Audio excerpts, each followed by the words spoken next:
ഭീഷ്മർ കൂട്ടിക്കൊണ്ടുവന്ന 3 രാജകുമാരിമാരിൽ അംബയെ സ്വന്തം ഇഷ്ടപ്രകാരം സ്വാല്വനെ വിവാഹം കഴിക്കുന്നതിനു വേണ്ടി ഭീഷ്മർ വിട്ടയച്ചതിനെ തുടർന്ന് അംബികയെയും അംബാലികയെയും ശന്തനു മഹാരാജാവിന്റെ പുത്രനായ വിചിത്രവീര്യൻ വിവാഹം കഴിച്ചു. പുത്രജന്മത്തിന് മുൻപ് തന്നെ വിചിത്രവീര്യൻ മരണമടഞ്ഞു. വംശവൃദ്ധിക്കു വേണ്ടി മറ്റാരുമില്ലാതിരുന്നതിനാൽ വിചിത്രവീര്യന്റെ മാതാവായ സത്യവതി മുൻ പുത്രനായ വ്യാസനെ സ്മരിച്ചു. വ്യാസൻ ഉടൻ തന്നെ അവിടെ വന്നു ചേർന്നു. പുത്രഭാര്യമാരിൽ ജ്യേഷ്ഠത്തിയായ അംബികയിൽ പുത്രോത്പാദനം നടത്തണമെന്ന് വ്യാസനോട് അമ്മ ഉപദേശിച്ചു. വ്യാസൻ മനസ്സില്ലാ മനസ്സോടെ അത് സ്വീകരിച്ചു.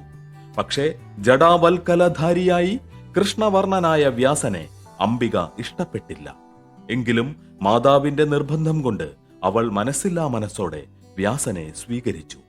തന്മൂലം അവളിൽ നിന്നും ജാത്യന്തനായ ധൃതരാഷ്ട്രർ ജനിച്ചു. ദുഃഖിതയായ അമ്മ വീണ്ടും വ്യാസനെ വരുത്തി.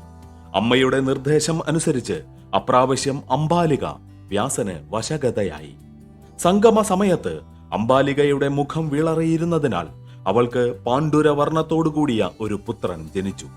കുട്ടി പാണ്ഡു എന്ന് വിളിക്കപ്പെട്ടു. 2 പരിശ്രമങ്ങളും ഇങ്ങനെ വ്യർത്ഥമായതോടുകൂടി സത്യവതി വീണ്ടും അംബികയെ വ്യാസന്റെ അടുക്കൽ അയച്ചു. അംബിക ആരുമറിയാതെ രാത്രിയിൽ തന്റെ ദാസിയെ വേഷം മാറ്റി വ്യാസന്റെ അടുക്കൽ അയച്ചു. ദാസിക്ക് വ്യാസസംഗമം ഏറ്റവും ആനന്ദപ്രദമായി തോന്നി. തന്മൂലം അവളിൽ നിന്നും ഏറ്റവും ബുദ്ധിമാനായ ഒരു പുത്രൻ ജനിച്ചു. അദ്ദേഹമാണ് മഹാനായ വിദുരർ.